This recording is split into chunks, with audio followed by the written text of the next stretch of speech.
We're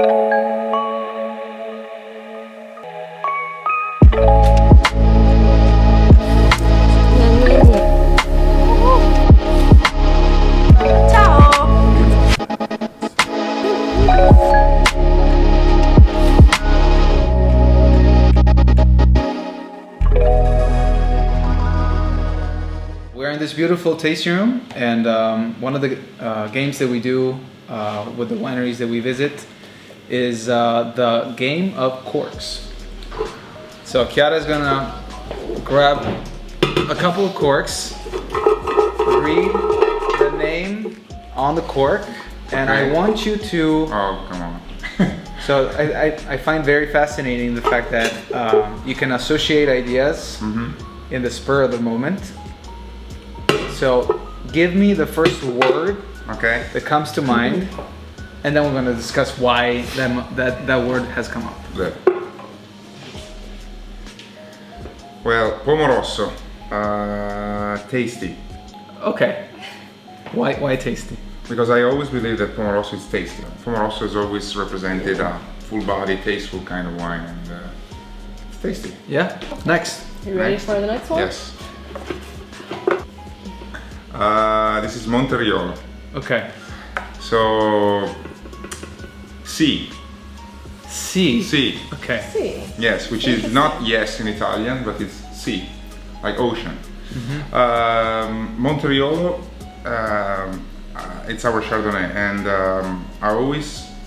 my mind usually directly goes to something that has nice salinity, minerality, and sapidity. Seafood and kind of coquillage, oyster, that kind of flavor. Cool. And Monteriolo is actually Chiara's. My favorite. Why do you like it so much? Because of what he said, actually. Okay. It reminds me of the sea as well. Really? Yeah. Last cork. Next. Last cork? Last cork. Wow, that's Riserva Coppo. So this is our sparkling. First word comes up to my mind with this. You're really putting me on the spot. 2. 2. Bread. Bread. Okay. Bread. Okay. Bread. This is our very important sparkling wine. So my family has always been making sparkling wine.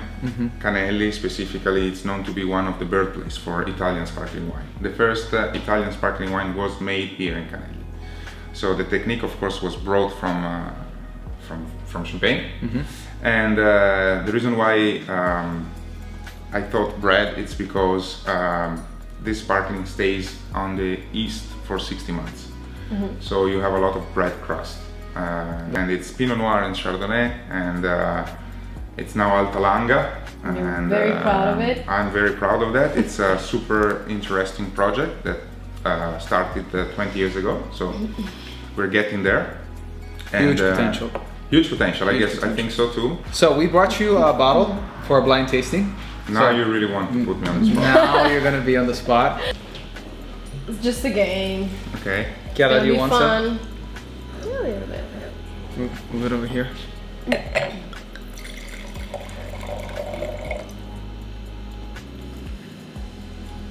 Deep color. Very intense nose. Some dark fruit on it for sure. Do you know what it is? No, I know. You know. Okay. I think it's Old World for sure. And I would say taste Piemonte to me. I won't say it's monovarietal. I think it's might be a blend. Okay. Well, you're spot on Piemonte. Am I? Yeah. But I'm. But it's 100% Okay. single varietal. And it's interesting because you smell Piemonte. Yeah. So cool. Nebbiolo. It's not Nebbiolo. Okay. Freisa. Yep. Yeah. It's a Freisa. You had this winery before. I don't. But You did. I did. You did. We had a blind tasting here. Is this the Moscato? Yes. I now remember the shell. I now remember the shell. So this is the Crotin is the name of the winery. It's a brand new project in Maretto, so in the Asti province, and we actually shipped What's the vintage? 15 or 13? 15. 15. I can't read it. Sorry. We tasted for the very first time here. Yeah. During that blind tasting night. Fabio brought the bottle, right? Fabio brought the bottle, and then he said, "You should go visit them." And then we tried all of the wines, and we made a selection for the wine club, which is going to be shipped in 2 weeks. And Fraser is one of those. Interesting. I mean, here's great blind. I wouldn't nailed it. One more question. Tell me about the visits here. If you had to share the funniest or the most interesting story, we can write a book. Probably. I'm in charge for the hospitality here. I mean, so we do tour and tasting every day. 2014, I think. So I'm literally starting my experience as a hospitality manager at Coppo.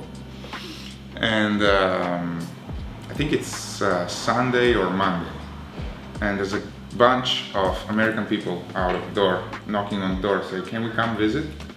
Without reservation. Without reservation. Okay. So I was free. I said, "Okay, sure, no problem. Why not?" So they're from Oregon specifically. Okay, so I knew that was a nice region for Pinot Noir. Right. But my experience was that little. Now it's a little better, but back then was that little. So it's not easy to find. It's not easy to find. Oregon Pinot Noir in Langhe. So they're seated around the table, and I start pouring my wines. So sparkling, Chardonnay, Barbera, and I there's this guy who's give me some strange look, and all the producers there, and I'm looking at him and like I've seen this face before. And I'm wondering where. So we receive every month Wine Spectator. Okay, every month we receive Wine Spectator, and usually Wine Spectator is exactly in that room, in the meeting room, like right on the table. So at one point, I thought I saw that guy. Where? And my eyes goes into the Wine Spectator cover, which is right there, and I started doing like this and this, this and this, this and this. And at one point, I'm like, "Excuse me, are you this guy? Are you this guy?" He said, "Yes, I am." That's why I was giving you those strangest look, because I hope that you would not see the cover of Wine Spectator right there. So Mr. Ken Wright was literally seated in my meeting room, and I didn't know that. It was like your first. Well, how would you know? Or something. I couldn't, I couldn't. So that's I mean, probably that's the weirdest for sure. Did he buy something? Yeah, I mean, it was super cool. He invited me there. I didn't go yet, which is a shame, of course. But he was like really, down to earth, super easygoing, amazing. And of course, it was very interesting, sharing some opinion, even if it was, he was right there for me. Because he was on the Wine Spectator cover. I was like the tour guide for that. He was undercover. Yeah, he was undercover. But you will write a book. I will write a book at one point. You should. Me and my staff,